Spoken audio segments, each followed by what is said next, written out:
that about what your math shows? Number 80, 2022. Here we Yeah. go. First show for Bossier Watch out of the year. Yeah. Hold on, I got to get off these other videos here. Let's do our thing and make sure that we're showing up in Facebook and we're streaming to YouTube as well. We're on both channels, Louisiana Watch and Bossier Watch. So hopefully the Zuckerberg folks will be notifying us here in a minute. We can check our audio and all that sort of thing. And we're already up to about 20 people right now. That's not too bad. So we are out there in the internet, wild blue yonder already, everywhere. Yes, we are. And I just got my first notification from Zuckerberg himself saying that we are live. That's always a good thing. So, folks, we got, I don't know, about 20 something, almost 30 people watching right now. If you're new to the show, then what we're going to do here in just a few seconds is we're going to do about a 2.5 minute countdown plus a little 30-second video and all that sort of thing. That lets people get the notifications and join in. We encourage you to grab a stiff drink, go pop some popcorn, and let your friends know that we're on. You can watch on Facebook, and we're streaming live on both YouTube channels as well. In case you don't want your name to be seen on Facebook, we can understand. We were just talking now, Rex, about your international fame. Yeah, we ain't gonna go. But we're talking about Bossier tonight. Now, yes, hey, we are.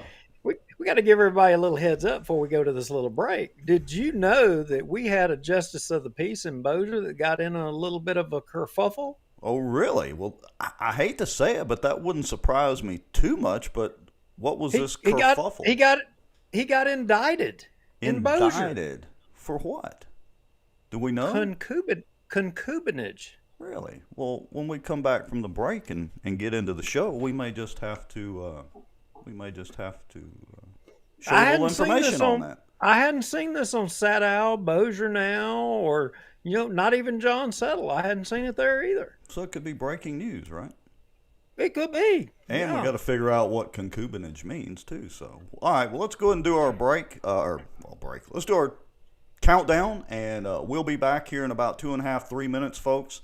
We got about 40 of you watching, and while we're doing the countdown, if you'll again grab some popcorn, get something to drink, whatever you want to do, tag some friends, let friends know, we will be back to get started. And we do have a guest tonight, so y'all stay tuned. This is going to be interesting, and we'll reveal what constable got in trouble. Here we go. Just they feel helpless, they don't feel heard, they have nowhere to turn. In all honesty, we try to lay low a little bit because of the fear that we would not be able to camp there. And I titled it, A Shot Across the Bow of the Good Old Boys. Hello everybody, I don't think I've ever done a video before on here, but yeah, I wanted to tell y'all what frustrates me a little bit about permits. Cockroach of the week is, drumroll please, Allie Feaster Smith.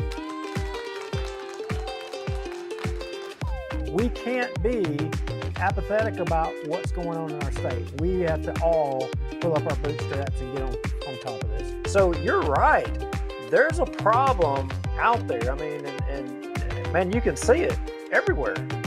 Well, look, we have allowed government to become our wherewithal to everything. Well, I've not heard my name in stable or Baton Rouge in stable in the same sentence in a long time. You're about to be killed by a Zamboni, or you're gonna die in 5 minutes.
This Bossier Watch live broadcast is brought to you by Eagle Truck Center, soaring to new heights. The Outdoor News, fishing and outdoors for our area. Acadiana Mortgage, over 23 years in the mortgage business. Smarter Geek, making technology easier. And the many supporters, donations, and folks sharing information and watching out for Bossier.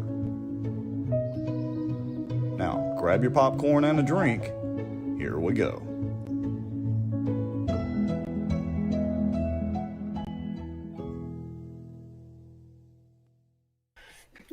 Oh, good goobity goo. Are Okay. Are you okay over there? Oh, I about fell out my chair. I didn't think reading I was that a comedian, but okay. I was trying to determine what concubinage means. That just about broke my back. Yeah, we'll have to share that here in a second. And I think I said that it was a justice of the peace, but I think I was incorrect about that. No, stop before you mess up again. You said constable. Oh, I did say constable. See, I'm just all kerfuffled over the concubinage of a. See there, I have improved your language there. I'm busting some Halton out on you. You know, it's kerfuffle. I mean, that's a popular word in Halton. Yeah, it's been a long time. Because I've never heard you say that dictionary. before. I've never heard you say that before tonight. Well, I usually say shenanigans, but I thought kerfuffle would be nice for tonight. Well, see, shenanigans, that's a Ruston thing. Yeah, Y'all it's got y'all's own language out there.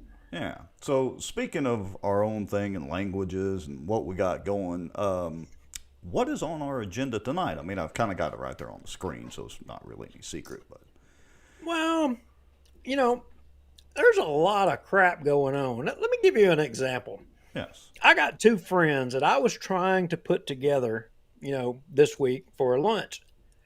And they both call me and they both say, "Oh, we're in quarantine. We got exposed." I thought they were going to say we can't have lunch with you anymore. We can't be seen in They public both with did. you. Now, neither one knows each other, and they both says, "Oh, we tested positive and we're in quarantine." And I got to tell you, this goes right into the first thing I want to jump into right out of the gate: mass formation psychosis. Have you heard of it? Big words tonight. I'm telling you, that is the deal tonight. Mass formation psychosis. Have you heard of it? Well, actually, I have because I kind of stay out there on the bleeding edge of tinfoil hat land. But so, what is it? I mean, what does that mean? What does that have to do with Bossier? Well, I think that this mass formation psychosis thing could be applied to a lot of different things. Currently, it's kind of the deal when you're dealing with COVID and the vaccines and all this. We call it COVID madness, but I think this is like the formal educated definition of COVID madness is what I really think. But when I was kind of reading it and when it caught my attention, I was thinking, you know what, this could apply to voters and taxpayers and how they address and deal with issues as it pertains to their local governments or state governments and even the federal government. I mean, I think it explains a whole lot. And this thing was brought forward, and you know even better than I about Joe Rogan. I mean, you tell people about Joe Rogan if they've never heard of this guy. Well, I mean, I was first introduced to Joe Rogan through the Fear Factor show, by the way. And if you've never watched the Fear Factor show, I think it's probably on Netflix or whatever. My wife and I actually binge watched like every season of Fear Factor, I don't know, a few months ago. So anyway, he was the host of that show. He's also been very involved with MMA and all that, and I'm sure he's done a lot of other things. He's also a stand-up comedian. He's done some cameos in some movies and shows and all that. But his current title is basically king of podcasting, so to speak. Now, I got to be clear because I am a tech guy that videos are not podcasts, no matter what you hear people say. technically a podcast is just audio, but a lot of people now, it's a, Coke Pepsi thing. So anyway, Rogan has done a deal with Spotify, and he has very interesting interviews that he does with people. He releases the audio and the video as well, and he pretty much just has conversations with these people, and it can be extremely interesting. I mean, he had an interview with Elon Musk that was pretty outstanding. I mean, they sat there and smoked cigars and chatted for a couple hours. Well, Joe Rogan this week, for everybody watching and our folks that are listening, that aren't actually seeing the video, Joe Rogan had an amazing interview this week. And that interview set the mainstream media and, all of Facebook, Twitter, it set all these people on fire. They went to deleting him across the board. I mean, it was just and the thing was his ratings, and this was a podcast. He doesn't even have any video. He didn't even really have any video on it. It was a podcast. His ratings went higher than Fox News, any CNN, any of the MSNBC, all of them. He blew them all out of the water. Sure. Yeah, he's insanely popular. I mean, I have no idea what his viewer or listener numbers are, but he's pretty much king of the hill. And kind of like you and I were talking about earlier, and this is going to rattle some of our left-leaning friends, but, he's kind of I would say, or describe him as sort of the Rush Limbaugh, or he's to podcasting and to social media what Rush Limbaugh was to AM radio. Now, I want to be clear. Rogan is not what most of us would consider a conservative at all. He does have some conservative views. He's got some libertarian stuff, what we would consider left-leaning. So I'm not saying he's, ultra right-wing conservative, but he is that powerful in social media because he just has cool conversations with people. And he's a likable guy. Yeah, so this week, he has this Dr. Malone on, right? And right. Dr. Malone is said to be, which I don't think it's accurate, and I don't know that the guy actually claims to be the guy, the one of the mRNA vaccine patent guy or the guy that created it. I don't know that he actually claims that. No, he straight up claims to be a big part of it. Let's put it that way.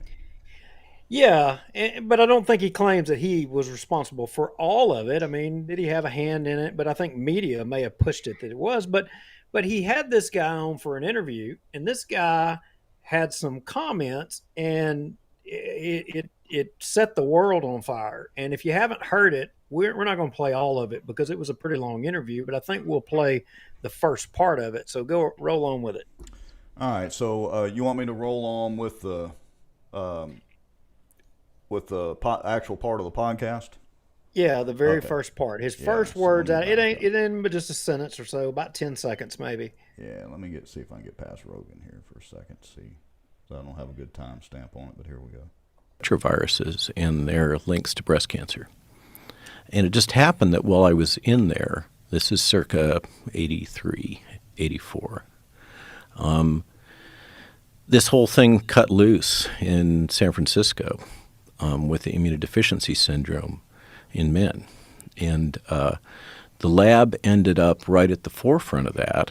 Davis is just down the street, basically, from San Francisco. And at the Davis Primate Center, they had discovered that there were monkeys that had immunodeficiency. And so I was there in the lab as an undergraduate as a total bench rat. Now, I'm going to pause it right there. So he's given just kind of his background and how he got into basically gene therapy and that sort of thing and all the stuff he's in. It was actually back in the 80s with AIDS and HIV. Yeah, so the guy's got a history, and he knew he's been around this game a long, long time, and that isn't what was the controversy at right. all. In fact, we need to jump forward to the next video. I think it's the band video. Yeah, this one here. This one right here. And his very first comments right out of the gate sets the framework. Yeah, so let me see if I can get this one going. All right, here we go. This is a fundamental phenomena of the human mind, is this ability to become hypnotized by focusing all of your attention on one small thing. Once that happens, people lose their ability to have rational thought and judgment.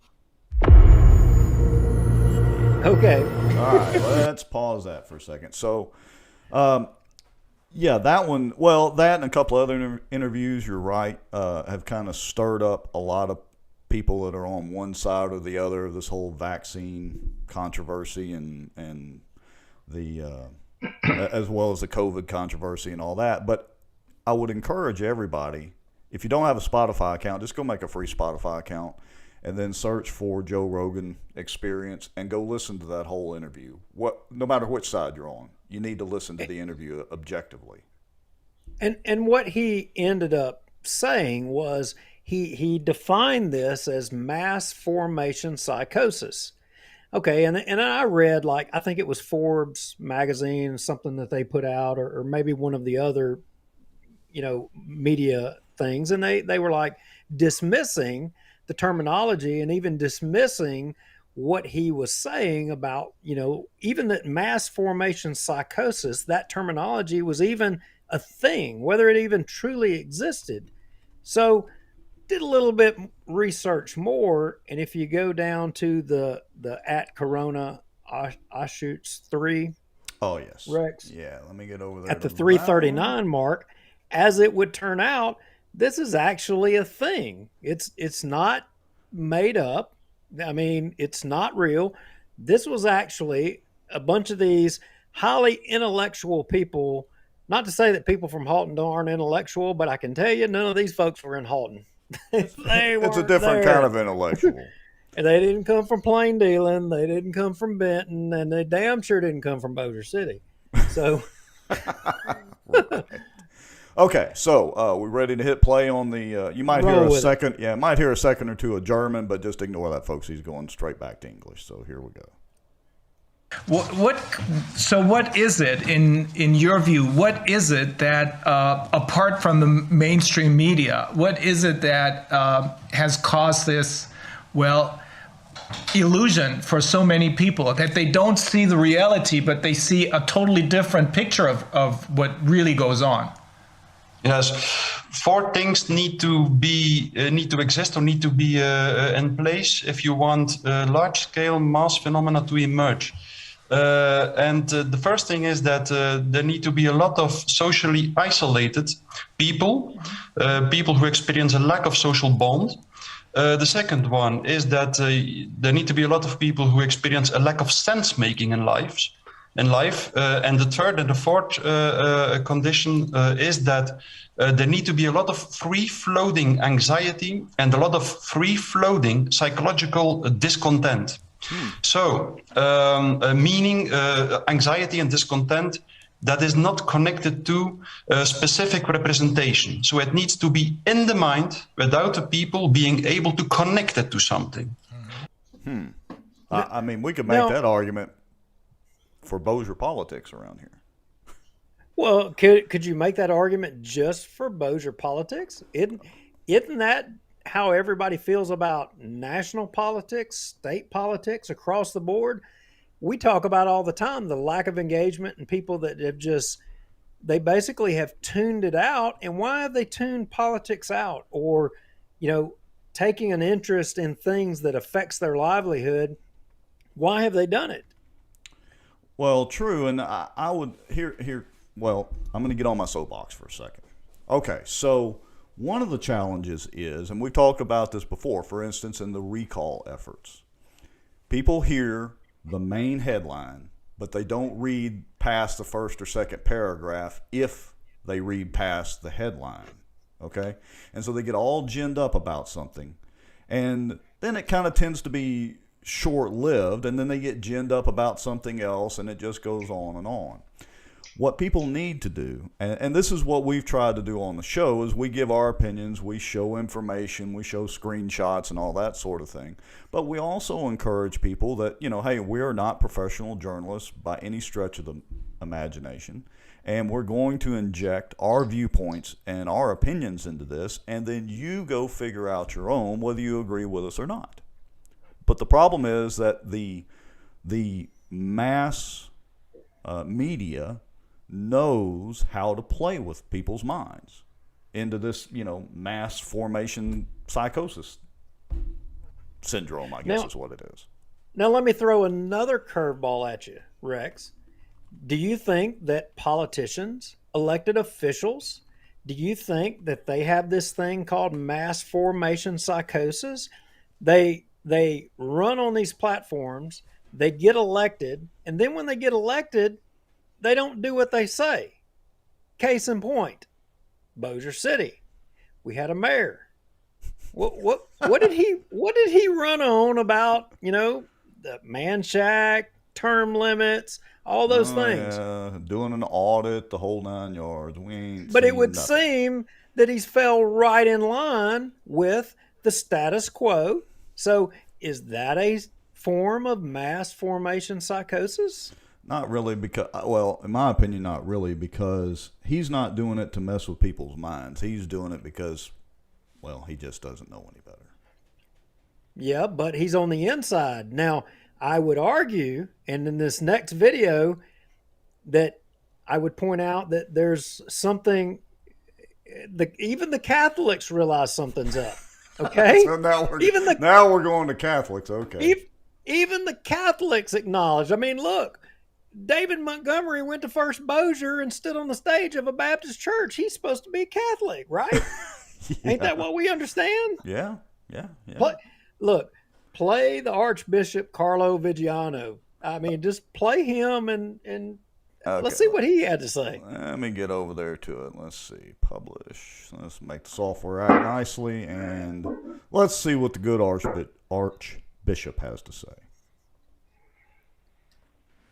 For 2 years now, we have been witnessing a global coup d'etat in which a financial and ideological elite has succeeded in seizing control of part of the national government, public and private institutions, the media, the judiciary, politicians, and religious leaders. All of these, without distinction, have become enslaved to these new masters who ensure power, money, and social affirmation to their accomplices. Well, I'm going to pause it right there. How much further down the rabbit hole do you want to go with that? I mean, well, I think we can wrap it up right there. But here's the thing, and we'll circle back from the Archbishop all the way back to Joe Rogan and his interview. And earlier in the week, you sent me a link to a podcast that I listened to, and it talked about the demise of mainstream media because mainstream media wasn't kind of presenting all the facts. In fact, they were trying to prevent it from getting to people. And so, like right now, I'm looking at the number. It says 79 people watching. And we appreciate all of you guys watching and listening. And, there's a reason that there's 79 people watching a freaking guy named Rex Moncrief, who is a fishing gun nut, and a country bumpkin from Halton named Duke Lowry. There's a reason you guys are watching us. And the reason, and the only reason you're watching us, is because you can count on us to tell you how the cow ate the cabbage. We're not going to spin it. We're just going to say it the way it is. Yeah. And that's why you're... Yeah, none of our spin is spin. We tell you up front, hey, we're giving you our 2 cents on this deal. Yeah, you're absolutely right. And look, a lot of people say negative things about social media, but the fact is social media levels the playing field. We don't need a television station. We don't need a 3-letter acronym, of a media powerhouse to get the word out. All we need is a computer or a phone and an internet connection, and boom, instant audience to get the word out. And if people find it interesting and find it informative, they will continue to listen. That's exactly right. So, segueing on from mass formation psychosis, everybody is probably wondering, who the heck is this justice of the peace? Maybe that's what we got to... Maybe we hold that in suspense to the end. Yeah, I don't know. Let's hold that in suspense for a little bit. We probably need to go ahead and get to our guest. He might be regretting coming on the show, since we're talking way off in left field, tinfoil hat, Alex Jones type stuff now. But, Well, we're setting it up for him because we're going to throw him all kinds of curveballs and questions that he didn't know before we started the show. I mean, he's going to be squirming in his seat. It's going to be the ugliest interview of an elected official known to man. So if let's go ahead and bring him in. We'll get to the SporTran stuff here in a little bit. There's not too much to that. All right, here we go. Hello there, Dennis Bamberg Jr. Cue up the elected official, huh? Exactly. Welcome to the hot seat and the land of the crazies. Are you a victim of, I got to read it again, mass formation psychosis? Yeah, I'm an expert on it. I researched it while you guys were talking about it, and maybe we can do that at a different show. Good non-answer. Yeah. So Dennis, what's going on with the school board? I mean, we y'all popped up on our radar a little bit earlier in the week, and I don't think there's anything egregious going on, but there was a little bit of stuff that happened that the public needs to know about. Y'all made some changes to the COVID stuff, the mass. Wait, let me read that word again. Mass formation psychosis of society. Well, we had to make a lot of changes to it. We basically shortened the window to 5 days, which I believe with this variant, it transmits pretty easily. So we may have a few students that get close contacted out, but it'll be for 5 days. So maybe we can keep their learning environment as close to normal as possible. So I went ahead and pulled up and it may be a little small for some of our viewers to read, especially if you're coming in on a mobile phone, and for those people who will be listening to the podcast when we release that. I've got the Bossier Schools COVID guidance revision page, which is on bossierschools.org. And key takeaways are, in the case of a positive COVID case, students and staff members must quarantine for 5 days once fever-free with no medication for 24 hours and no symptoms are present after 5 days. Or if symptoms are resolving, the student or staff may return to school on day 6, but will be required to wear a mask until day 11. Non-compliance will result in the remainder of the 10-day quarantine being completed at home. So my first immediate question is, what is non-compliance? Like if the kid rips their mask off type deal or something like that? Yeah, if they don't bring a mask to school and they don't want to wear one or something like that, then obviously we want that child probably to stay at home because they still could transmit the virus, and adding that mask till day 10 is what we can do to help stop the spread. So.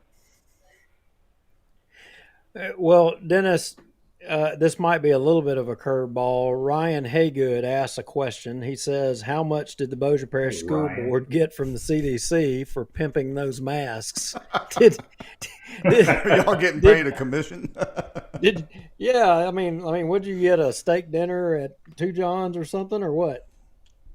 To be honest, I looked in the mail for a few days and nothing came, so I kind of gave up on it. But Ryan, appreciate you interjected yourself in that. Putting him on the spot right out of the gate. Good job. Yeah. Okay. So is in all seriousness, Dennis, is Bossier following the mandates or the guidance from the state, or how is this? Is this something that the school board members just came up with, or how does this kind of play out? Man, it's partially state. I believe the CDC came out with these latest guidelines, and so that's where we're shortening that time frame based on the CDC guidelines. Okay. Go ahead. Well, I was gonna say, a lot of folks. I mean, and I know, I've had some discussions on this subject before. The school board has an attorney, and there's been some connections to the governor, and to kind of that a lot of folks that are the mass formation psychosis, that kind of fall in line there or whatever. I mean, the school board themselves, don't y'all kind of find yourself between a rock and a hard place a little bit? With you get advice from an attorney on whether to follow this or follow that. I mean, as a board member, I mean, I feel like maybe you want to be a little bit more aggressive, but you find yourself in the position that you can't. Is that accurate or inaccurate? Well, we found ourselves in a pretty bad spot because we have the parents that think it should be their decision to whether to mask their child before they come to school or not, and then we have the doctors around town, the physicians that are saying, hey, yeah, masking is a good idea. So it's really the first time that there's been we're listening to the doctors on the safety side and the parents on the parenting side, and those couldn't be further apart for some of the people that were talking to us. So we did the best we could. Our attorney's job is always to protect us, and he tells us that often. He goes, you may not like what I'm telling you, but I'm telling you what protects the taxpayer dollars and what keeps you out of courts and different things like that. So he does his job, and he does it well. And some people thought that was a little too much, but I believe he was coming from a stance of let me overprotect you to keep you out of the court system in case you try to do something that is different than what the CDC or the LDH tries to put up on us. So, do y'all have is this pretty much it in stone? Is there, and maybe you already had it and I just hadn't been paying attention, honestly, but did y'all have another discussion about this at one of the recent meetings, or is there one coming to an upcoming meeting, or y'all just went in and kind of laid it out? We didn't. I believe this decision could be made because it's a CDC guideline, and I think the authority goes back to the superintendent to make some of these changes for us. Now, if they were trying to say, hey, we're going to put masks back on, 24/7, surely that's something that would come in from the board, but because they were shortening it, we just adhere to the CDC guidelines. Okay. Now, I'm also reading in the guidance that visitors will be limited on campuses, and those visiting will be asked to wear a mask. So, sure. With it worded as asked, they're just going to be asked, or they're going to be required, or do you know? I would think they're probably going to be asked and maybe required because, let's face it, we're going to try to keep our students as safe as possible. Yeah, so, adding anything into that equation. Like, what's that? Like the principal or the vice principal is going to come up and ask, or like the SRO is going to come up and sternly ask. Maybe the SRO sternly ask. I don't know how we're going to handle that. Probably each school a little differently.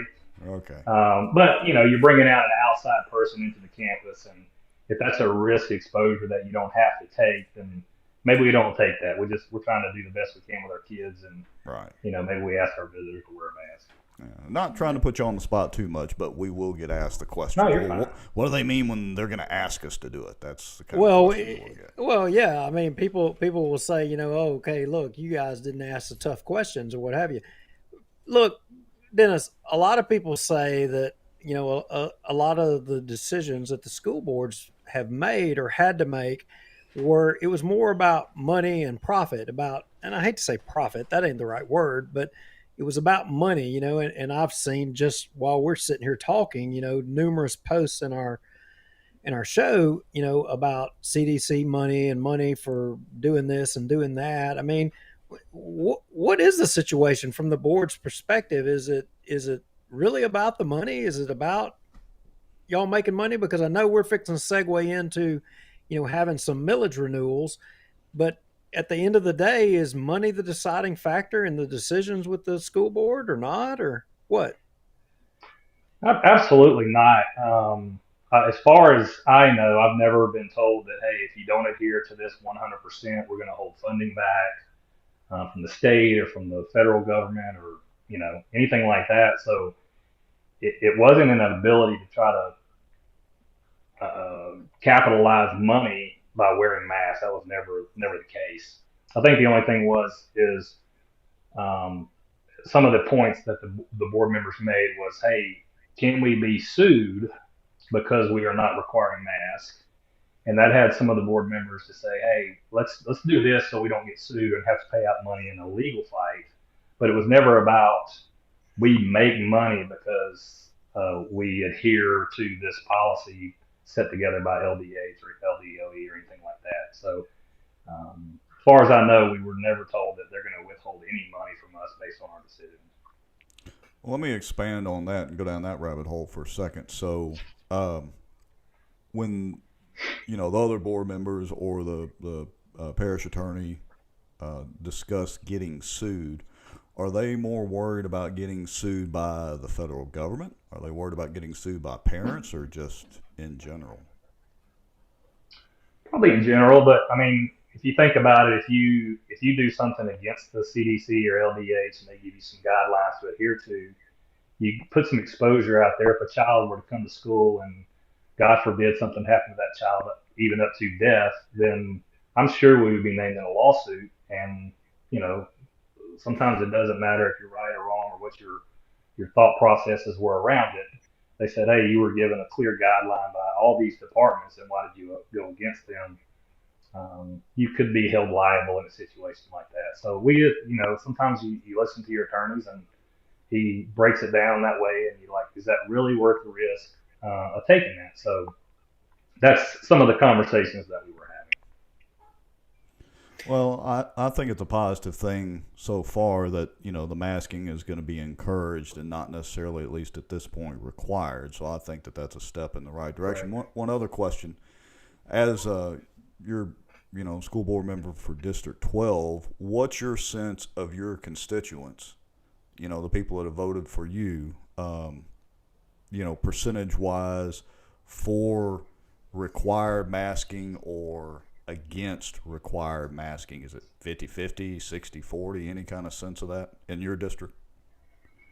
I would say it was a little heavier to let it be the parent's decision on the child. But there was surely a group of parents that said, you know what, we want to be as safe as we can. We want everybody to wear a mask. We don't want non-mask wearing to become an issue, so my child has a problem. And they all both came from their heart on trying to protect their children, but they just saw this particular deal in very different lenses. Okay, and I want to let everybody know I am watching the comments roll by very quickly, so we'll start addressing some of these in a minute. But all right, go ahead, Duke. I've been hogging the mic for a minute, so sorry. Well, they tons of comments, and so originally what we called you about getting you to come on, it wasn't as much about the COVID guidelines or what have you, but it was more about the renewals, because as you know, we kind of fought, and I would argue you, the school board, the school, and I say we. Wait, I mean, Nick, real quick. You say you're talking about the what? What was the key word there? The renewal. Renewal. Okay. Renewal. So okay. I will say, and for those that are comment a lot in the comment section or what have you, I'll give you credit. You came on here knowing that, you're coming on to go at it with two guys that opposed you in the past. And, but the school system and the school board, Bossier Parish school system, you've got some renewals coming forward, and we need to make sure kind of everybody understands about those. And I'm sure you probably can elaborate a little bit about I think it's 10 mills, and 26.5 mills for a total of 46.5 mills worth of renewals coming up. Tell us a little bit about that.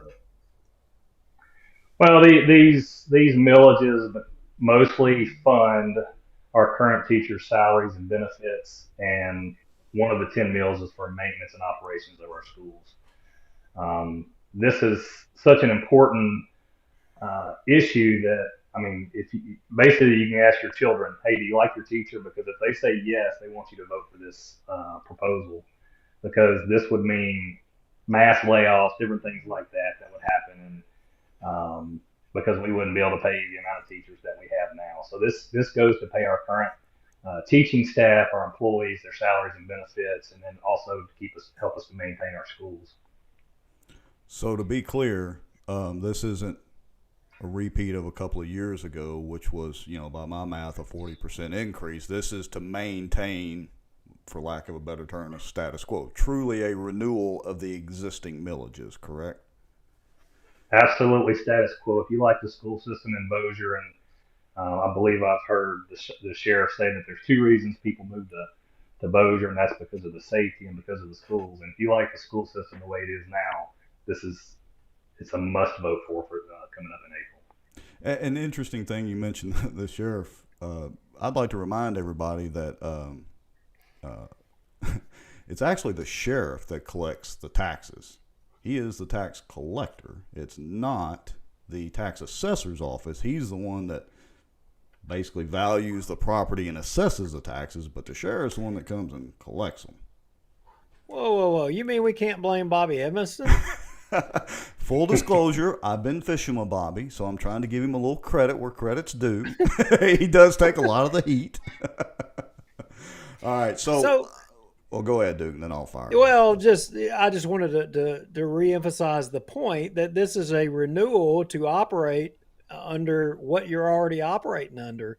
And, a lot of times people get confused because the wording isn't as clear as it all. I mean, these things are word salad a lot of times. I mean, some lawyer writes this crap up, and Rex, for example, you and I were reading this thing in the beginning, and it's broke up into three parts. And the very first sentence says the renewal for item number 1, but you got to look close. It doesn't say renewal on item 2, and it doesn't say renewal on item 3.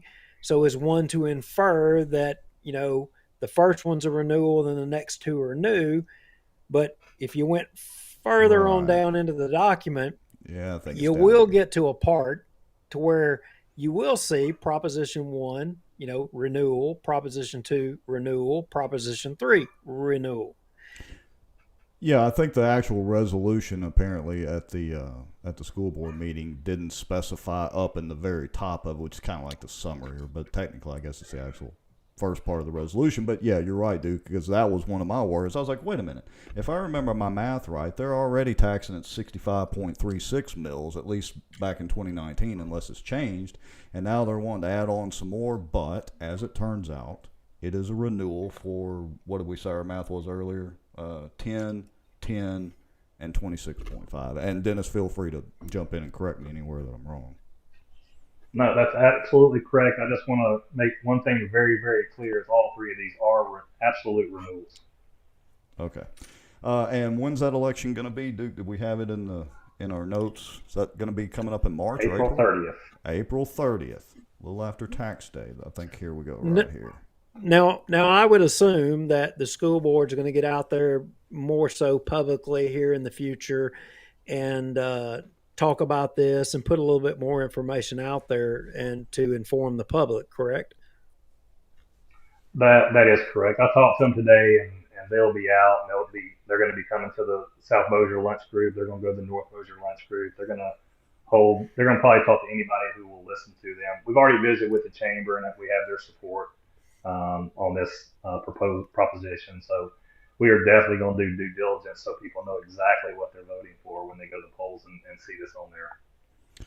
Yeah, and I pulled up, this is the notice of consideration of action regarding ad valorem taxes. And so I guess y'all are at the school board meeting on January the 20th, which will be a Thursday evening at 6 p.m. at the Bossier Instructional Center where y'all normally have your school board meetings. That meeting there is going to be for folks to come comment on this election. Is that correct? I believe that's the case. I'm pretty sure that's the case. I just don't have that date directly in front of me.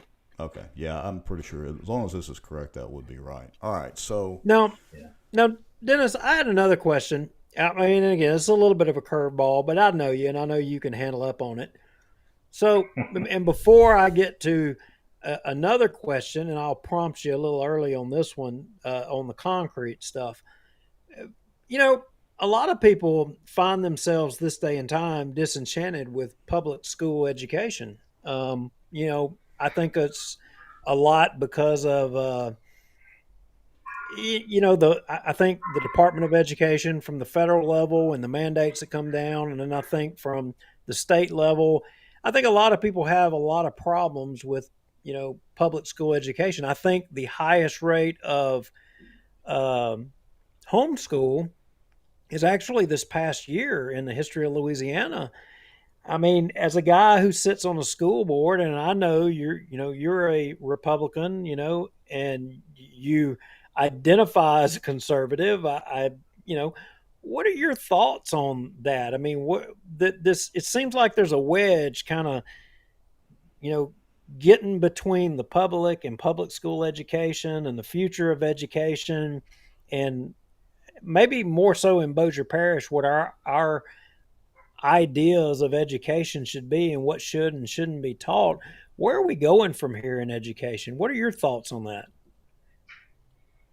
Well, I think we are in a good place in Bossier. I think we're still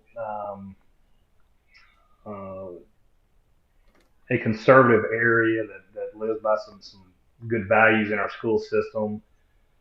They've changed all over the country, and surely we'll have that conversation when it comes up in Bossier Parish, and that'll be a battle that we'll have to have at some point in time. But as for right now, I mean, we're growing. We got some data points last week that says in the next 5 years, we will grow 10%. So we'll go from 22,700 to 24,800 students in our school system. So Bossier's doing it right now.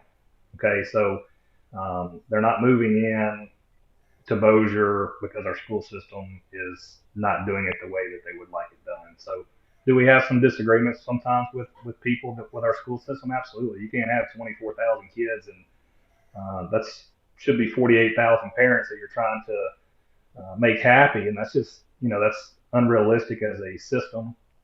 I was a parent in the system, and I hadn't been happy with every decision that was made in Bossier Parish system as well. But you got to look at the overall picture, and I absolutely believe that Bossier's doing a very fine job, one of the best jobs in the state, easily that position.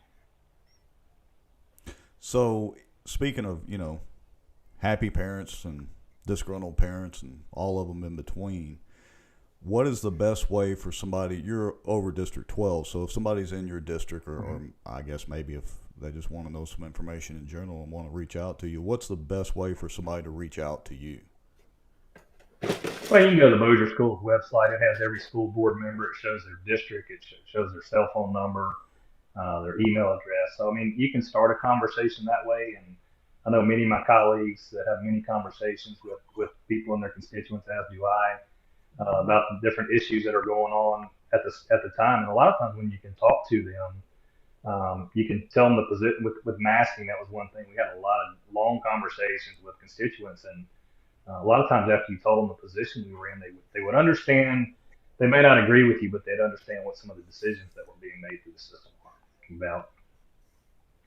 Good. All right. Duke, you got any more curveball questions? Well, one more curveball. All right. Here we go. So as you know, we are like the anonymous people, and we get all these anonymous emails about stuff going on in the parish and different governmental entities and all this stuff. So we got this email, I guess it was about a week ago, and somebody wrote to us and said, y'all need to look into a problem pertaining to a school board project. And I think it was in the Halton area, maybe. And it talked about a problem with concrete. Has y'all had any problems with a project, a construction project, and had a problem with concrete, or what is the lowdown on that, or do you know anything?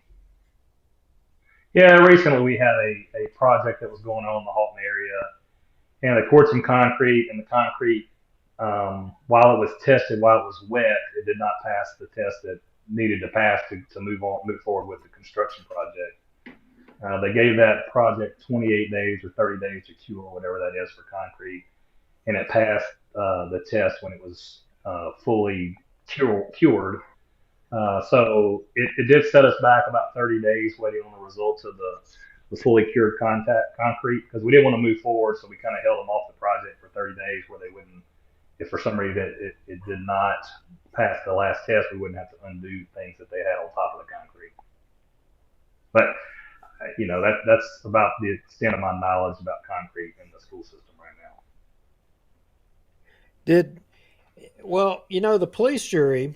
The police jury jumped up and had a project and said that, there kind of wasn't no projects and there was a lot of rumors. And as it would turn out, there actually was a problem with concrete on a project here in Bossier Parish over Black Bayou. And it was a problem with fly ash and the mixture that they had. Do you got any knowledge as to whether or not,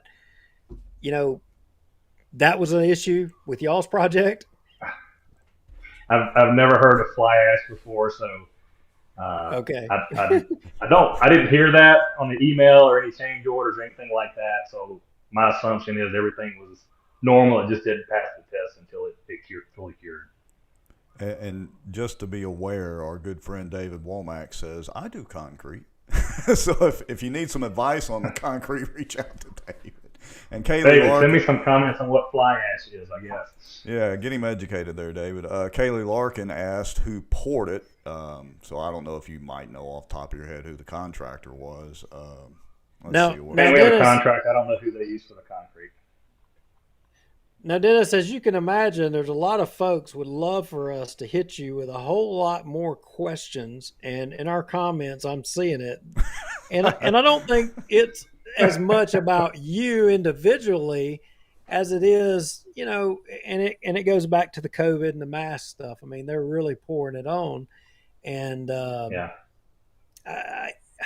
I would say, and I know, I mean, you and I know each other. We're on the Republican Parish Executive Committee together, and I know you guys find yourself between a rock and a hard place. So, and the public has a lot more questions, and they would like to see things moved in a lot more direction. And with that said, I mean, I don't know if you saw this recently. Yeah, you probably didn't, but I saw some calls to recruit candidates to run against every school board member in every parish across the whole state of Louisiana. And it was primarily because people didn't feel like that their school boards were following, what the public wanted versus following what the governor was trying to, by edict put down on everybody. So I say that to ask you this question, and it's somewhat of a curveball. I think I already know the answer from you because I know you, but and this goes to Bossier City as well. I mean, do you think it's time that we have term limits for school board members? I mean, we have term limits already. You have term limits already. What are they? Because I got to be honest with you, I don't know. They're after 3 consecutive terms, which is 12 total years. So really? So you can serve for 3 consecutive. Yep. Someone else be elected, then you could potentially come back for a 4th term after that. Is that, or has anybody ever tried that? I guess you could come back and run a 4th, 5th, and 6th term after you set one out. I don't know how that is, Yeah. But I mean, we were in a tough spot, like I said, with the mask and whatever questions you have out there, I've heard them, I can promise you. And the only thing I can tell you for my fellow school board members is we were put in a pretty tough spot when you have, some parents completely saying it's our decision, and we can't find one single physician in town that will say masks are a terrible idea. And so we're sitting on one of our main things that we try to tell you every time that we visit is how we take your child's safety and concern, and we try to keep them as safe as they can at schools. And when we ask the physicians, they say masking is a great idea. It should be done. And then when the parents are saying it should be our decision, I mean, where do you fall in that? I mean, that's where the school board's my fellow members' heads were at in that conversation. Was I've got doctors telling me that's the safest way to treat the children, and then you got parents showing you other literature from across the country where there's other issues that go along, with that thought process as well. So it was really, really, really a tough spot during those times to listen to parents want to make their own decisions for their children, and I'm 1,000% behind that. And it would have made it a very easy decision had we had a couple of physicians around town that would say, "Hey, man, we think what they're saying is absolutely correct," but we just didn't have that, so we were split among the people who know everything about that we trust with, when you get sick or when you have diseases to treat us, those people are telling us that masks are a good idea. And then the parents who we have to deal with every day are saying, hey, we think it should be our decision. It was a very, very tight spot to sit in and try to figure out the best way to handle that. Well, they're not cutting you much slack tonight either. I'm kind of rolling through the comments here, which are now flooding in, and we've got ignoring emails. You've been a pickle and baloney tonight, and our public schools are overpaid daycare. So that's the commentary so far tonight. People are still very passionate about that whole situation. And they should be. I mean, that's their children, and I mean that's the one thing about the school board. Some people have the luxury to go to Washington D.C. and vote, or handle their vote down in Baton Rouge, but we get to stand here in the public eye with, with their main loved one there is their children, and we get to make decisions for their children, on a daily basis. And sometimes it's tough to make the right decision. Sometimes, I'm not saying we always make the right decision, but I can promise you that we take that job very seriously.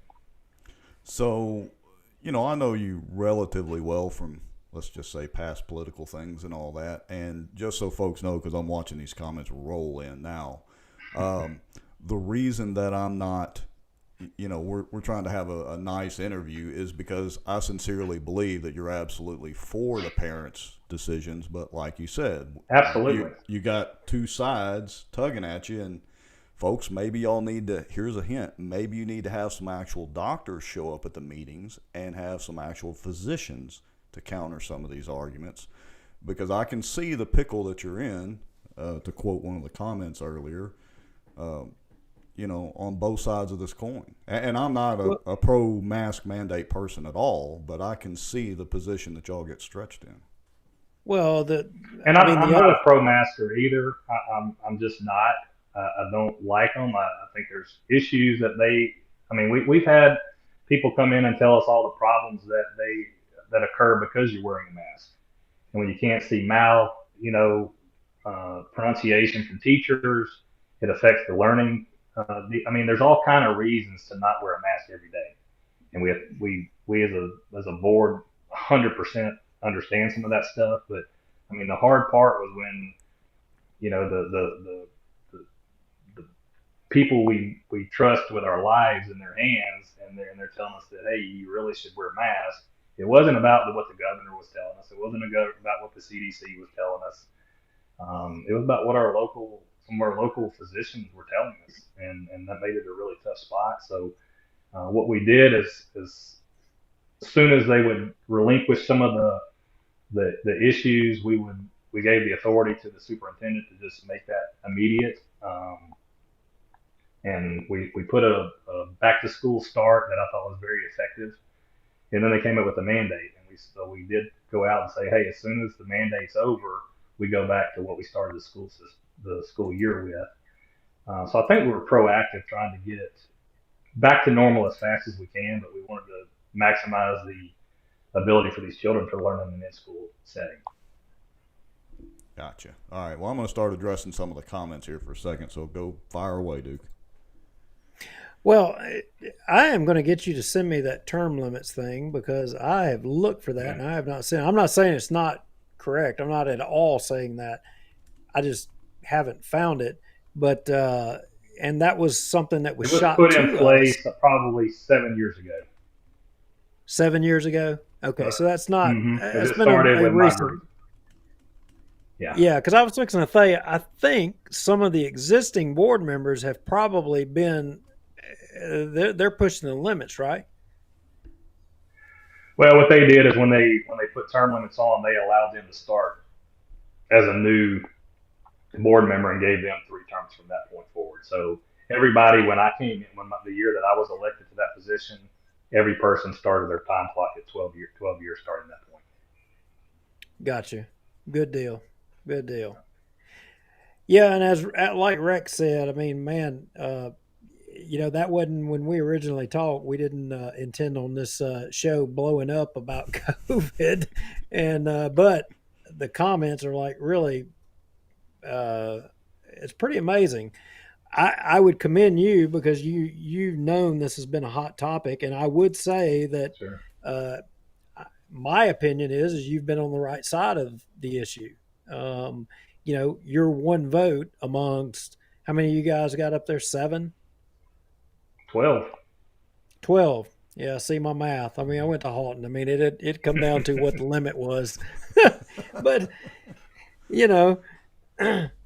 you're one vote out of all of those, and I know y'all have had there's been a little bit of a group of you guys that have fought for some things. I mean, everybody watching the show should know. I guess you could say there's people on the right side of things and people on the wrong side of the thing fighting on the inside. And my take has been that, Dennis, you've been one of those guys fighting to steer things in the right direction. And I'm certainly not going to take occasion to beat you up over it. And when I know you've been trying to do good, maybe we can do some good on the Republican Parents Executive Committee and steer that one in the right direction. We've got some holdouts on doing the right thing, and we'll let you get off the show to talk about that one. Yeah, don't include me on that one. Yeah, we've already drug you far enough down the rabbit hole and down the drain tube as it is, I suppose. Well, hopefully it wasn't too much torture. And Dennis, we appreciate you coming on, and I hope it wasn't too much of a side swipe. No, it wasn't too bad. All right, yeah, and like Duke said, we appreciate you coming on, Dennis. We're at over 100 people watching right now, and some of them pretty active in the comments. This is pretty much like the school board meeting about the mask. But we appreciate you coming on and taking a couple of, little curveball questions. And well, I'll finish by this saying our prayers that we don't have to deal with COVID anymore. So that's kind of what we're hanging our hat on from here on out, is that we don't have to get in the middle of making a decision like that again. That this COVID will be gone for good, and hopefully we can just go and educate kids what we're good at doing. Amen, brother. Introduce your cohorts on the school board to mass formation psychosis. I think I'll put that on the next agenda. There you go. We'll talk in German, and we'll try to figure this thing out. There you go. All right. Well, Duke, let's let Dennis get out of the hot seat, and we will continue on down the rabbit hole. Down the rabbit hole we go. All right. Good Thanks night, a lot, Dennis. You too. Well, that was interesting. It was interesting. I'm sure a lot of our viewers are probably PO'd at us and probably wanted us to go a whole lot further. Yeah, somebody was doubting watching us tonight. I think that's the first time we've heard that comment. I mean, people have called us a lot of things and a lot of names, but that's the first time somebody's doubted whether they should actually watch tonight. But hey, we got some information from Dennis. Brandy Pugh posted that. She's like, I'm doubting watching you guys. Golly. I mean, but, okay, look. And Dawn's throwing a rock at us. I mean, okay, guys, look. You got to ease into these things with some of these folks and kind of get down the road a little bit. And I don't know.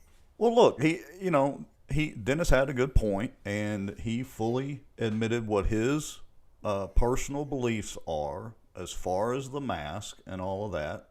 And, look, I hate it as much as the next person when any politician that's on a board or a committee says, well, I'm only one vote on the committee, because they know good and well that they can influence other votes as well. But there is a good point that,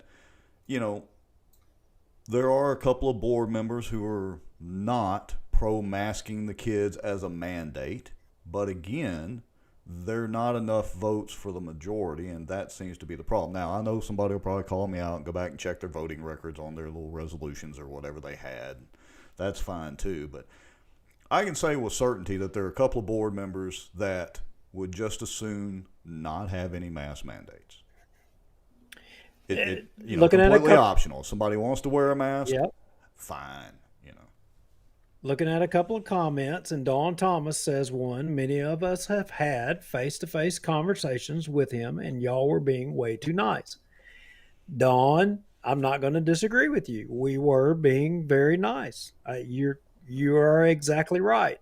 Brandy Pugh says, you're a school board member. You listen to your constituents. Absolutely. She's 100% correct.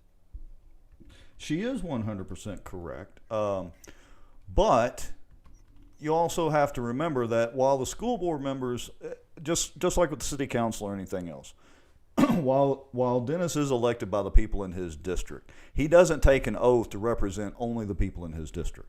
Folks, y'all got to remember that. Just because, a city councilman, just because I don't know, pick another board, police jury member or whatever is elected by those particular people, the oath of office does not say anything about representing only those constituents who actually voted for them. And sometimes people forget civics. So you have to remember that, even if the majority of folks in his district are against or for something, whatever the case is, he's got to make the best decision that he can, whoever the person is. And I'm not just sitting here trying to take up or carry water for Dennis, because look, he did come on the show. How many of our local politicians have actually come on this show to take the heat and take the questions? Very few. And they've all been invited, and they all know how to get in touch with us. So I'll give him credit that at least he did come on the show to take the heat and take the comments. Yeah, and originally in our show notes, that really wasn't what we had him on to even talk about in the first place. That was not the plan of what we were going to talk. We were more focused on the taxes and the renewals. What was this, a new tax or was this renewals? That was the primary objective of bringing him on. Perhaps, perhaps we need to have a follow-up and, really get down in the weeds with any of the school board members that want to come on and talk about the other subject. I mean, Yeah, that's not a bad idea. I'm going to put up a couple of comments. So Barry Saunders says, come on, Rex, I get what you're saying, but you're here for your constituents. Look, we're here. We got 103 people watching right now, and we do have some folks who are admitted Democrats, and that's fine. And I don't know whether they would consider themselves liberal or not, but we welcome all of those people. And so, I don't know. Maybe the best quote was it Ghostbusters 2? We don't want to scare the straights yet. And I don't mean that in a LGBT whatever sense. If we ask a guest to come on and we immediately come out and attack them, then that presents a problem. We would rather get them on, and Dennis was very frank and honest in his commentary right there about how he feels about masks. Now, that's about probably as honest as we can get it without just going all out into attack mode. Yeah, so we try to find a balance between it. Yeah, and the balance is, and look, this is a long game. We're not in a short game, and I can't keep my eyes from looking at these comments. Somebody's calling for me to be a defensive back for LSU. Are you kidding me? I'm 5'5". All I gotta do is throw it over my head. So, I mean, look, you get bits and pieces. You can't take the bite out of this apple with all these elected officials in one big, huge bite. You've got to take little bitty bites. I mean, whether you guys realize it or not, we got a little bit out of Dennis Bamberg. Dennis Bamberg isn't going to be a school board member forever. Dennis Bamberg has aspirations to move on. Dennis Bamberg is going to continue to be a politician. And whether you realize it or not, we did get him pinned down on a few little items.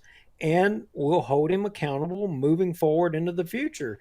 I would tell you that I know for a fact in some conversations pertaining to the COVID issue and the masks and all, he was on the right side of things. I mean, you cannot believe me on that. You can believe me on that. I'm going to carry his water on it, and I'm going to tell you he was on the right side. That's all there is to it. I mean, and look, let me even throw this out there, because we do stand to be corrected if we're wrong as well. If you got a point in a particular meeting where, whether it's Dennis or any other guest that comes on, and they say something counter to what we are claiming that they say, then direct us to the video, direct us to where they say it, and we'll gladly roll the video on a future show, and we'll stand to be corrected. So it's that simple. We try to be as transparent as we can. Okay, so moving on. I can't move on. Brandon, it's hard to do it, isn't it? Brandy Pugh, you aren't on the right side unless you're on the side with the parents. Which parents, I agree Brandy? with her. I agree with her. I agree with her too, but which parents? It's Yeah. it's a simple question. Which parents? I agree with you, Brandy. I am not for mask mandates. I'm for, if somebody wants to wear a mask, great, but it shouldn't be mandated to everybody. I know the science behind the mask. I know the particle sizes, the whole 9 yards. I know the discrepancy between what the CDC was recommending and now all of a sudden, oh, well, we need N95s to actually stop these particles. The Omicron particles, which sounds like a Transformer movie. It sounds like a Decepticon. But anyway, the Omicron particles didn't magically shrink from the original We're virus. facing a bigger issue than just the local school board. It's our whole freaking government. It's, from Bossier City all the way to Washington, D.C. and Mike Johnson. It's mass formation psychosis because you got all these freaking masked Nazis doing all this stupid crap. The freaking VA will literally make you take off an SCBA to put on their stupid paper mask that won't stop the dust particle of a fart, because it's their policy. Well, I mean, it is madness going on in our society. And the only way that we're going to get out of it is if people pull their head out of their ass and start thinking with common sense and being human. Agreed.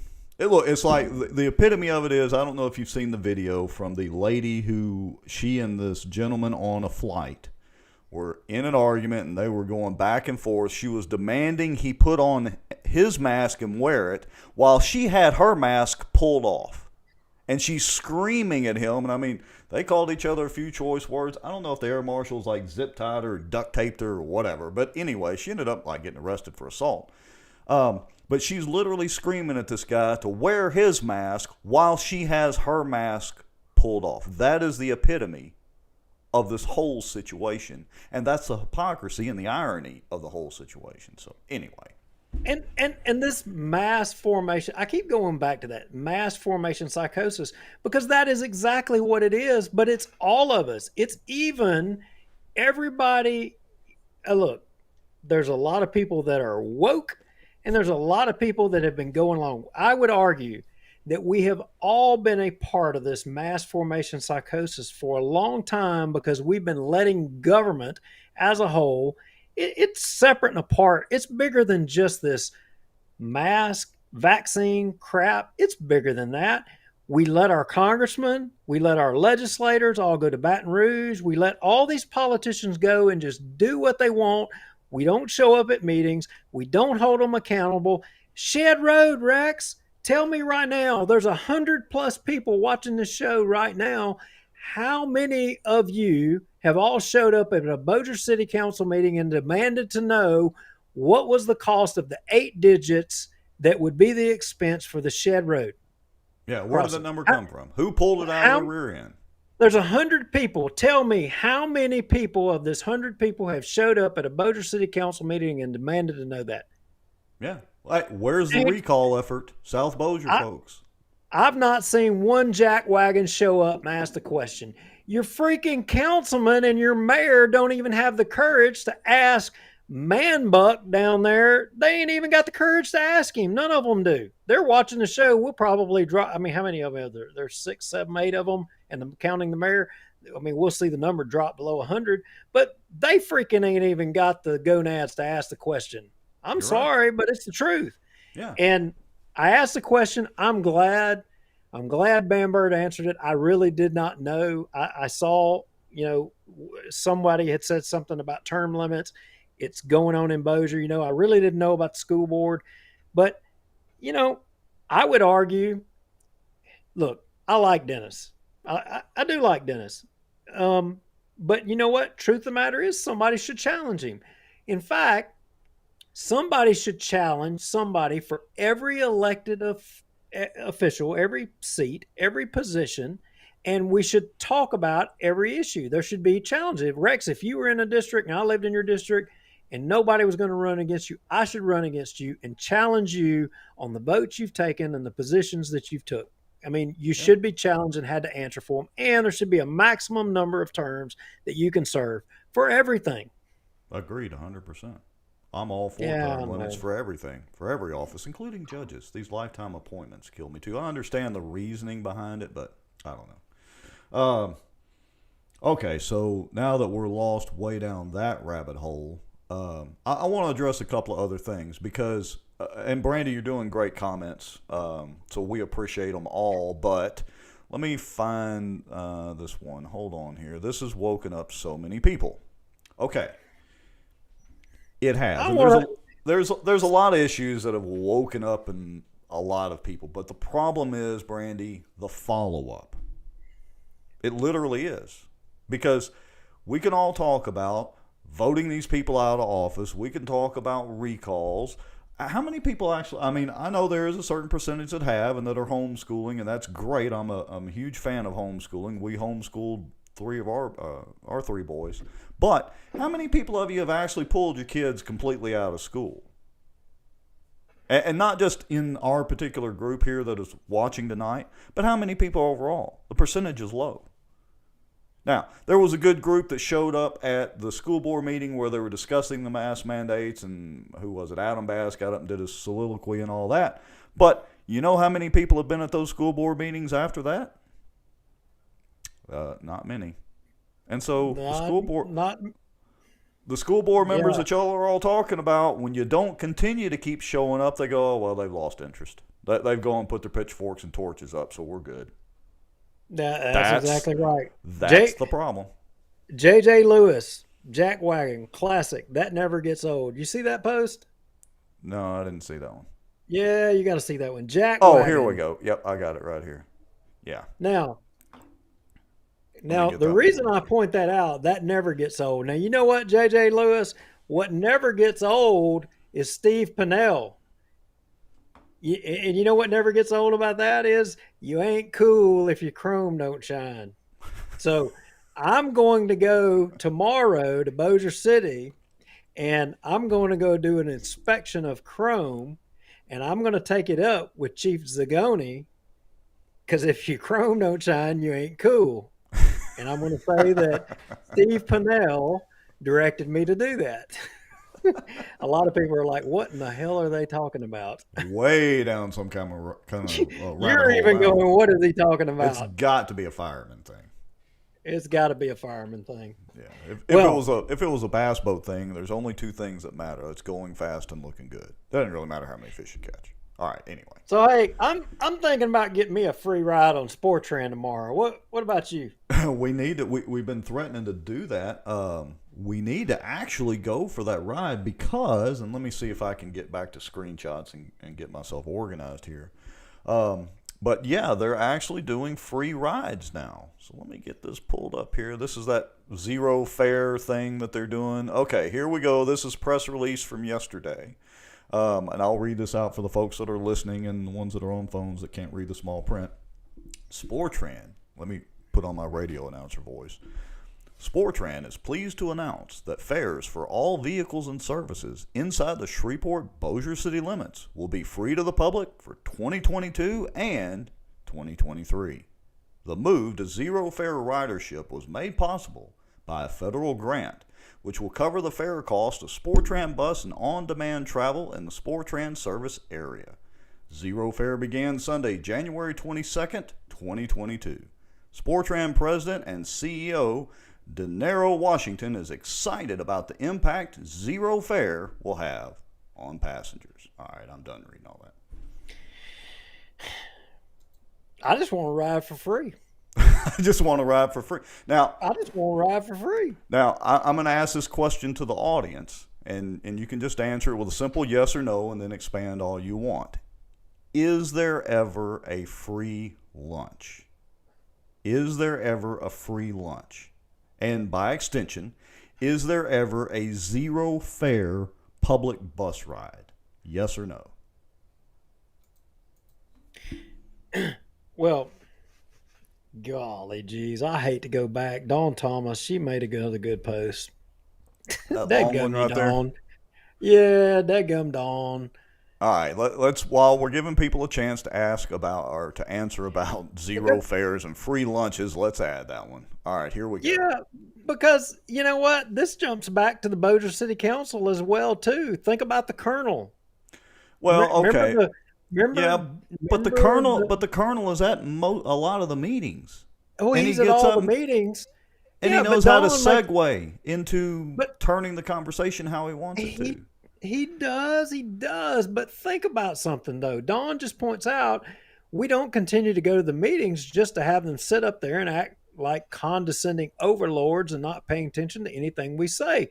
I mean, the colonel has repetitively and done it. And what was one of the last things he did? He had David, the cockroach of the year, basically putting his thumb down on him and hammering him down. But he also had King David open his mouth and change his own feet. And see, that's the problem. Dawn, you're correct. Make mistakes. Yeah, let me go find my cardboard box and jump up on this thing. Here's the problem, Dawn, is let me get the comment back up there. Because you are correct, Dawn, that some benevolent overlords in office do want to sit there and act like they're condescending overlords and that they're not paying attention, but they are. You don't understand. Raise their blood pressure. Just by you being there and saying anything, it raises their blood pressure, whether they're being condescending or not. And eventually they're going to make mistakes. And when they say something stupid, then you figure out how to issue a comment on what's on the agenda and twist that into what you actually want to say, because then they can't call for point of order and get the marshal to escort you out. You have to understand how to twist those comments. And then you piss them off even more, and then they say something really stupid, and we all have the sound bites. And then we can make them look like complete idiots when they run for office again. It's a simple formula, and it works. One of these days, I'm going to run that son of a bitch over with a Zamboni. See there? Now, I agree with you, Dawn, and I'm not trying to sound condescending, but I'm just telling you how this works. We don't shop around here. Yeah, they're going to say dumb stuff, and it's going to get caught on a mic or on video, and we're going to broadcast it and play it over and over on social media. And that's how you beat them at the game. This is the great equalizer. Whether it's our show, whether you start your own, whatever it is, whether you just post it on social media, it is the great equalizer because people hate to be embarrassed. They just do. Okay, I'm off my soapbox. All right, so I just want to know, has anybody, we're still sitting at about 100 people watching. Is there anybody who can tell me what the 8 digits in expenses for Shed Road? Can y'all tell me what that was? What were the expenses exactly? Was that from moving 10 bulldozers by way of lowboys and parking them on a yard that was rented for 3 months prior to the Shed Road? Can any of y'all tell me 8 digits worth of expense for the Shed Road crossing project? Can anybody tell me that?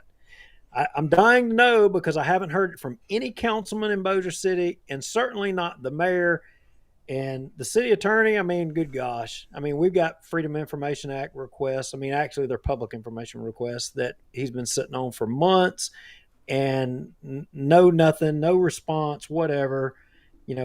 Said it in the last show, and I think Mark Smith chimed in. If you already know the answer, then why would you ask the question? And I really wanted to answer that question last show, but hey, Mark, maybe it's because we want to see what the city attorney and the mayor, which position are they going to take? Are they going to take the position that they're going to ride the train with, Ruttenbuck, or are they going to get off the train? You're at a crossroads. You got to make a decision. What's it going to be? Maybe that's why you asked the question. Speaking of Shed Road, did you happen to glance down when you drove by it earlier to see if the concrete had been torn up, or did you happen to notice? I did notice that there was some kind of excavation going on over there. I didn't get to get a picture of it, but I did notice some excavation. I did. Oh, so yeah, maybe that excavator over there with one of the little jackhammer things, whatever that's called. David Womack probably would know. So maybe they were actually busting concrete or doing something constructive. I think they were digging to find 8 digits is what they were trying to find. They were trying to find the answer to the 8-digit question, I don't know if they're going to find it there. I think they're going to have to go a little further north. Follow the little map. They're going to be standing out there with a little, kids' treasure map looking for the 8-digit treasure chest. Okay, so that's pretty much our Shed Road update. It's still closed. They're going to dig it up because they got blackmailed by the railroad. Pretty much. So, before we move off of Bossier, there's no way we can move off of Bossier because the next after is Shane McWilliams. We got to wrap up the Shane McWilliams saga. But Charter Commission, we've been talking about that in multiple shows and talking about how there needed to be one and there needed to be changes. And, we took the liberty today and pointed out a couple of changes in cut 5, 6, and 7 that needed to take place in the city charter. So all of you watching in Bossier City that care about the city charter and think that things need to change, these are a few of the changes that we recommend. And in the first one, I think that's cut 5, correct? Yep, Rex? Yep, that's cut 5. The first one here, the underlined portion, talks about who the mayor shall be, blah, blah, blah. But it says, no person who has been elected to serve as mayor of the city of Bossier for more than 2.5 terms in 3 consecutive terms, that service being during a full term of office that began on or after July 1st, 2021, shall be elected to the office of mayor of the city of Bossier City for the succeeding term. That sounds like a little bit of word salad. Basically, it's a term limit for the mayor. Basically, that's a term. That's a term limit for the mayor, and that's from us. We went ahead and did the homework for you guys. Whoever, there you go. Term limits for the mayor. You got it right there. There's no excuse. If everybody supports term limits, which I think, Chandler supported term limits. Well, he almost said he all did. Said he did, but he said a lot of things. He said, he was going to stand by Shane Cheatham to be a CAO. He's his guy. We got it on video. He did stand right beside him with a knife. He said it. I didn't see the knife. I didn't see the knife, but he did say it. Yeah, the knife hidden behind his back. Figuratively speaking. But he did say something about term limits. So I'm just wondering. There it is, right there. So term limits for the mayor. Yeah. Moving along, cut 6. We're saving y'all the effort of the time. It's already ready right here. Term limits for the council seats. Mm-hmm. Now, some people may wonder, then they would say, oh, okay, well, term limits for the councilman. Yeah, you got that down there. Well, are you talking about the at-large council seats or are you talking about the regular council seats?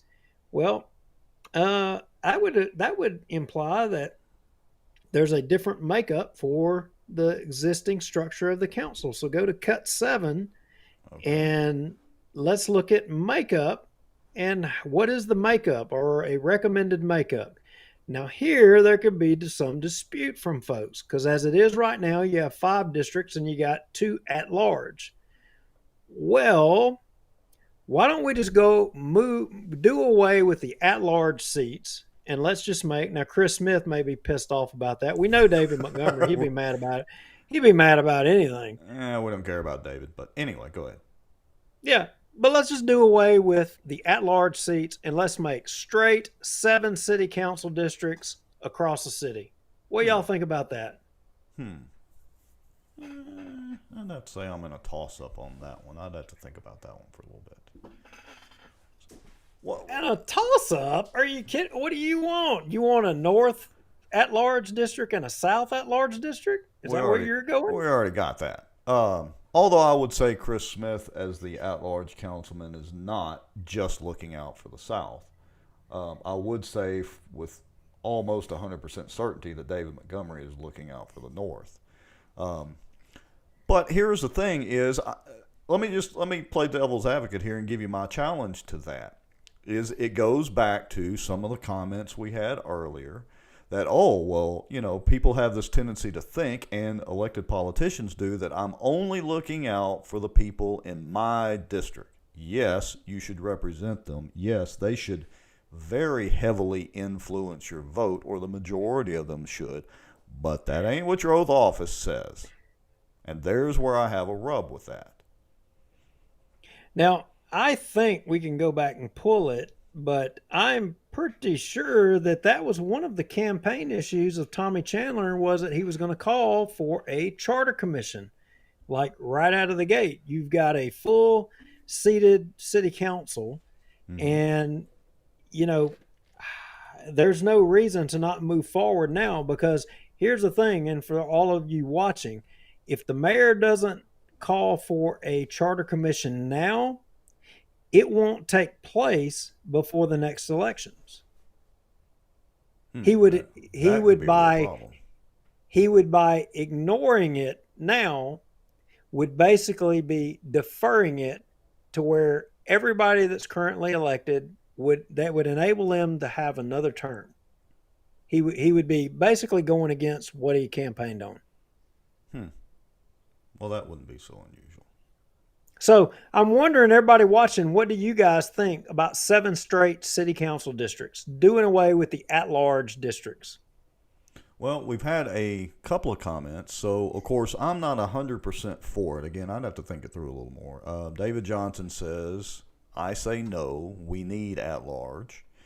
Our good friend Barry Butler, who is also a former police juror, says there are no at-large police jurors, but that doesn't necessarily mean that's correct, that's the way it should be. Let me correct myself on that. Let's see, what else? Barry Butler says he's good with just 5. Okay, so we do have a little bit of commentary on that. I don't know, I'd have to think about that a little bit. Okay, well, everybody chew on that one a little bit, but be thinking about it, because, it needs to happen. And if the mayor doesn't have the cojones to bring it forward and push for a charter commission, I would say that one of our council members need to push it to a vote, because every one, and I hate to wear this word out, but everybody liked it earlier. I don't know, they got off on me using the word jackwagons. But I don't know. It's like nobody's ever. Have you ever heard? You've heard that before. You've heard me say that before. Yeah. I thought that was a common term. I thought everybody used the word jackwagons. I mean, is that like a Halton thing that nobody? I don't know. Anyway, I've heard it before Halton and before certain movies. Okay, well, anyway, these jackwagons in Bossier, I mean, you guys need to push your councilman or whatever. If the mayor ain't got the cojones to do it, then one of your councilmen needs to put it forward, and this has got to happen. I mean, We're done waiting. Chandler, he campaigned on it. He said he was going to move forward and make some changes. If he doesn't have the cojones to move forward and get it done, he campaigned on term limits. He campaigned on these things. I mean, he didn't stand by Shane Cheatham. He's already moved off of some of his commitments. I mean, arguably, one of the only commitments that I think that he made that he's standing by is regarding the police chief of Bossier City. Well, yeah, but he bungled that up. He turned something relatively simple into the most complicated piece of soap opera drama that we've seen in a while.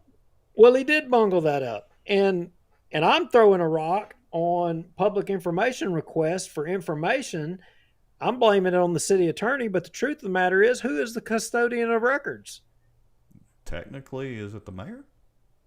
It's actually Tommy Chandler. So if the city attorney is dragging his feet or refusing to give us legally requested documents, and I would argue in an attempt to hide things or to prevent us from receiving things, arguably, ultimately, it falls on Mayor Tommy Chandler. It's because of him. Yeah, it does. And let's go off on a little bit of a tangent for a second, but it's related to this. So Dawn Thomas has got another good comment. She says, y'all need to wake up. I'm assuming this is before she leaves Bossier Parish, which she said she was leaving Bossier. Or leaving Bossier City, I guess. Anyway, she says, y'all need to wake up. There are no true conservatives on any political chair in Bossier Parish. Now, Dawn, I would actually tend to agree with that for the most part. Here's what I would challenge you to do. Define conservative in one paragraph. Define conservative in one paragraph. Okay. Next topic, Duke. Or wherever we are, I'm sorry. You got me thinking conservative, and I like that, and I don't recall exactly where it was, but somebody was talking about, maybe it was in a podcast, maybe it was something. You and I think, covered this, but somebody was saying, look, conservative is not Republican or Democrat. It's somebody who believes in, because you could be a Democrat and believe in limited government. You could be a liberal and believe in not spending taxpayer dollars. I mean, and it really set me back, made me think just a little bit, because being a Republican and conservative, in which that's so jaded because everybody says they're conservative. Oh yeah, everybody says it. But you know what? I think I am. Maybe I'm not conservative. Maybe I'm not a conservative.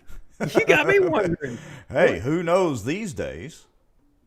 I thought I was. I mean, when Ryan Gaddy says I'm the most conservative guy he knows, that makes me think I'm pretty conservative. Wait, Ryan Gaddy told you that? He did tell me that. Wow, I'm impressed. He told me that. I was trying to find my official definition of conservative, but mine's, well, I'm not going to say it yet because I've asked Dawn to define it in one paragraph. So I'm going to. We'll wait till Dawn defines it. Yeah.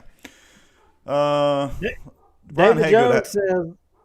All right, well, let me do Ryan's and then I'll put David's up because I'd already hit the button. But Ryan Haygood says, who tricked Tommy into pushing through the city attorney? I don't know that Tommy had a choice. I think he was advised not to do that. Let's just put it that way. Yeah, he knew not to do it, but. And here's David's comment. Let me read this because it's kind of long for those of you that are just listening. I think this is from David Jones, former city councilman. I think at-large is a joke. The accountability is much more prevalent when representation is defined. Most people get mad at their district person and don't even know what at-large is. I would argue a lot of people don't even know who their district councilman is.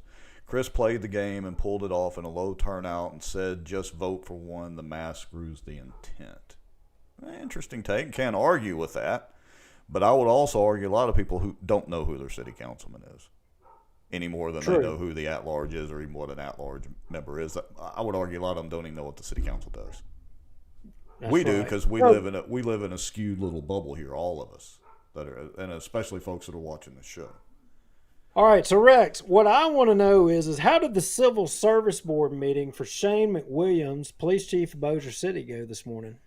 I can tell you how it went. I think it was, I thought the last one was going to be the shortest meeting on record, but I think this one topped it because, well, they canceled it. They canceled it? Well, Wait a minute. We got an anonymous email that basically laid the law down on what was all happening. Yes, we did, and as a matter of fact, we may show a copy of that here in a second, but I want to pull up, this is from the Civil Service Board's website, notice of cancellation of public hearing January 4th, 9 a.m., and, well, I would show a copy of that, but it literally just in red letters says the meeting was canceled for today. So, yeah, they canceled it, and I'm pretty sure we all know why and can all read the writing on the wall. But let me see if I can find that email here. Here we go. Let me make sure I got this thing ready to show publicly. Okay, so this was one of the emails that came into our Proton mail. I'll share the details out because there's nothing in here that's identifying. Says, blah, blah, blah. Good morning, guys. As you know, the civil service hearing for Shane is tomorrow at 9 a.m. This was sent yesterday. He was served with papers last week telling him that a pre-disciplinary board is today at 3 p.m. That would have been today, Tuesday. No, I'm sorry. Would have been yesterday, Monday. I'm sorry, Monday at 3 p.m. yesterday. The city has apparently hired a PI and to look into things he supposedly did wrong. The PI found he crashed a city computer 5 years ago, and there are supposedly aftermarket parts on a city expedition. The mayor is going to terminate him today at 3 o'clock, which again would have been yesterday at Monday. But we all know what happened yesterday, don't we? I think we do. Everybody kind of covered that, but what happened? Well, let's look at the press release from the mayor's office. I don't think we've heard from Shane, and honestly, I doubt we will, but this is the PR release from Tommy Chandler's office. It says Bossier City Police Chief Shane McWilliams announces retirement. This is, again, from Tommy. Chief Shane McWilliams and I had a meeting today, and we're able to find a path forward on behalf of the city of Bossier City. Chief Shane McWilliams informed me that he is retiring from the Bossier City Police Department effective immediately. And this was yesterday. I want to thank Chief McWilliams for his many years of service to the city of Bossier City and its citizens. Bossier City is known and respected for its excellent record of public safety. Chief McWilliams served as the 14th Bossier City Chief of Police and led the department through many changes and challenging times. I congratulate Chief McWilliams on his well-earned retirement. I can't even read this with a straight face anymore. From the Bossier City Police Department, and wish him a successful future. Now, wait a minute. I mean, everybody just posted this, Bossier Now, I mean, all the news media outlets, like this was just, I mean, it was all wrapped up tidy with a bow, and boy, it sure seems like all this got tidied up real nice and clean all of a sudden, and no more story, end of story, right? Well, anybody ought to be able to see through this. You're telling me that the same mayor, being Tommy, who came in, appointed, what did he call, and nothing against Estes, but what did he call Estes first? Was it substitute or temporary police chief, or I don't know, whatever it was. Then, oops, we can't do that. After supposedly at midnight they sent out a bunch of emails and rearranged schedules and all that. Tommy puts McWilliams at the front desk. McWilliams decides he's taking his toys and going home, and he doesn't show up for that. And they go through all this kerfuffle. Then there's, from the mayor's office, this state police investigation. There's this internal investigation, and they're looking into wrongdoing, innocent until proven guilty, except you're really considered guilty until you actually have to prove yourself innocent. And then all of a sudden he's congratulating him on his dadgum, retirement one day before the Civil Service Board hearing. Really? Christy Humphrey says shameful. Don Thomas says, by the way, who was indicted? And David Jones says, everybody was trying to figure out how to hug Jell-O. Just put it in the bowl. That's a good one. That is a good one. Yeah. Yeah, you're right, David. Just put the Jell-O in the bowl. I mean, this is... We've discussed this ad nauseum, so I'm not going to spend much time on it tonight. But this was something that should have been relatively simple for the mayor to do and work something out with McWilliams, who by all accounts was going to retire soon anyway. And instead it had to turn into this drama. Wait a minute, Rex. You said work this out? Are you implying something? Yeah. Oh. I'm implying that Tommy shouldn't have had his head up his ass. Oh. I thought you were implying something else. Oh, like, a little scratch of the back kind of thing? Is that the same thing as incentive? Depends on what circle you're in. I mean, incentive is, what is that? Incentivization? From Halton. For you Halton folks out there. Yeah, it's Halton folks have a little about problem concubines and all that. Yeah, we got that one covered, but, incentivization, I mean, that's a Bossier City thing, apparently.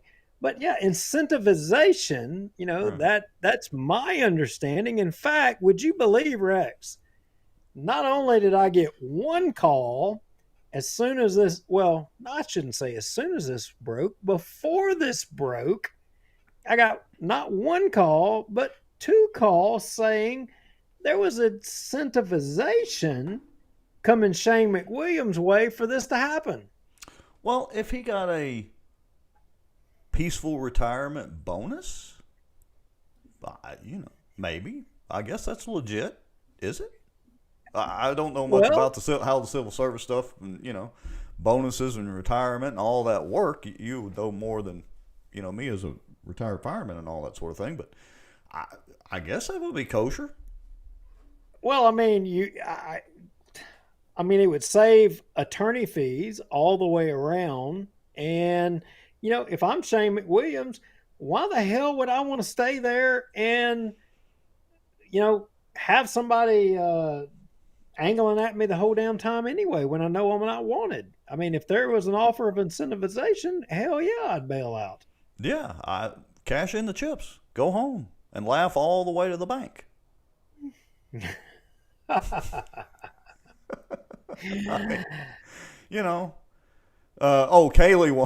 Kaylee wants to know, did Shane get a Tahoe to a bonus Tahoe in the bonus round? Only with foreign-made parts, Kaylee. Only with foreign-made parts. Yes, because, so that is what the PI was looking into, supposedly. So Rex, this indictment that happened in Bossier Parish. Right. Everybody watching is on pins and needles. I mean, we're still holding, right at 90 folks, and they're dying to know who the justice of the peace in Bossier Parish that was indicted.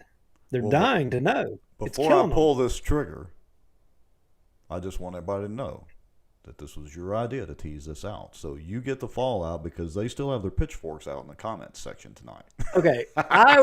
Before. Right under the bus. I just threw you right under the bus. You did. I mean, is that a SporTran bus or is that a Bossier City bus? It's a zero fare SporTran bus as I display this. Now, it may be hard for some of you to read. So you want to do the honors or shall I? Well, I can't even read it. You got it so small. It's technical difficulties. You got to zoom in there. There we go. We'll make it much, but we'll even cover up the logo. Here we go. Okay.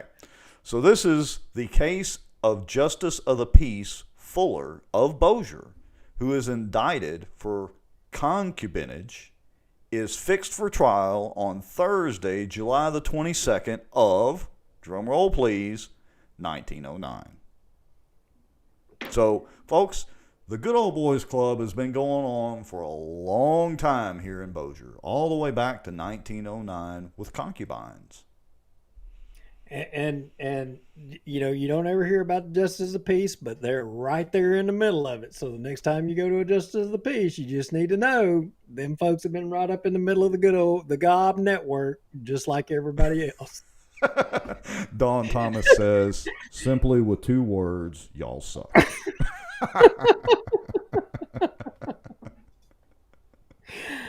Have a good night. We appreciate all y'all watching. We're out here, folks. 84 of you at an hour and 47 minutes. I think we had some pretty good session with Dennis. We had great comments going on, whether you agree with us or not. We'll see you. Well, actually, we'll be back on Thursday evening for a Louisiana Watch. For those of you that are interested, we're going to talk some more about some Shreveport stuff. We have a guest, going to be Caddo Commissioner Mario Chavez, to answer a few questions Thursday evening on Louisiana Watch, so stay tuned for that. And if not, we'll be back next Tuesday for another Bossier Watch. Good night. Good night, Mr. Lowry.